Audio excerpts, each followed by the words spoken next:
Good morning everyone. हर हर महादेव। आप लोग कैसे हैं? आई होप आप लोग अच्छे होंगे। सबसे पहले इस चैनल के माध्यम से अपने शिव गुरु को प्रणाम करती हूं और हरेंद्र भैया और नीलम दीदी को भी मेरा प्रणाम महादेव स्वीकार कीजिए और हम पर भी कृपा बना रखें और हमारे यूट्यूब फैमिली पर भी।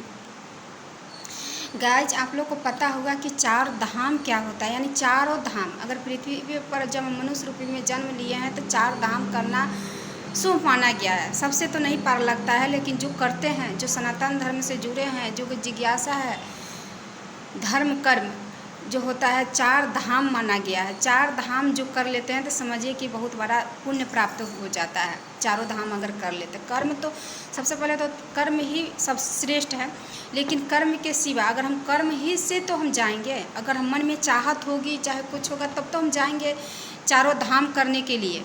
जिसका मन के चाहत ही नहीं है तो वो नहीं कर पाएगा।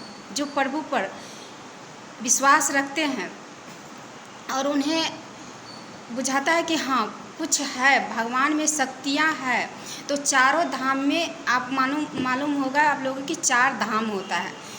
तो चारों धाम में एक धाम बद्रीनाथ धाम होता है। बद्रीनाथ आप लोग सुने होंगे, बद्रीनाथ, केदारनाथ, ये धाम है। तो इसी पर मैं बात करूँगी आप लोग।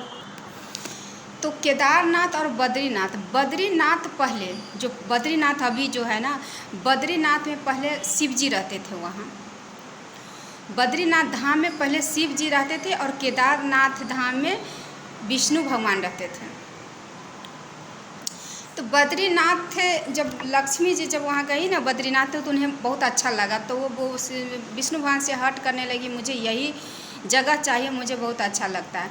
तो वह हट करने लगी। तो उसके बाद फिर किसी तरह उनका वहाँ बोले कि चलो, जब तुम हट कर रही तो तुम्हारा तो इच्छा पूर्ति होना ही चाहिए। तो फिर जा कर के विष्णु भगवान किसी तरह भगवान शंकर को मनाए और जा कर के उनको बद्रीनाथ को अपना बोले कि हमें दे दीजिए। तो भगवान भी बोले कि चलो बद्रीनाथ ही से अच्छा लगता है। तो भगवान बोले शंकर ने उन्हें दे दिए।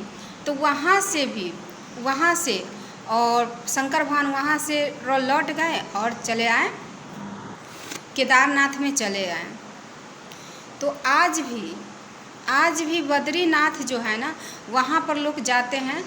तो वहाँ शंकर भगवान के नाम से अगर भगवान का ओम नमः शिवाय माने कहे ना तो अच्छा होता है, उससे अति पुण्य मिलता है। भगवान शिव बोलते हैं कि हमारे राम के सिवा कुछ नहीं है। राम है ना तो सब चीज़ कुछ नहीं है। तो उन्होंने राम को दे दिए, वो राम को दे दिए, बद्रीनाथ राम को दे दिए। पहले रहते थे हमारे भोले बाबा, तो राम जी को दे दिए, माने विष्णु भगवान को दे देते। आज भी माने केदारनाथ में, आज भी केदारनाथ में शिव जी रहते हैं और बद्रीनाथ में भोले बाबा रहते। बद्रीनाथ में विष्णु भगवान रहते थे। विष्णु भगवान को चने की दाल का वहाँ चढ़ाया जाता है। वहाँ चने के दाल का प्रसाद चढ़ाया जाता है।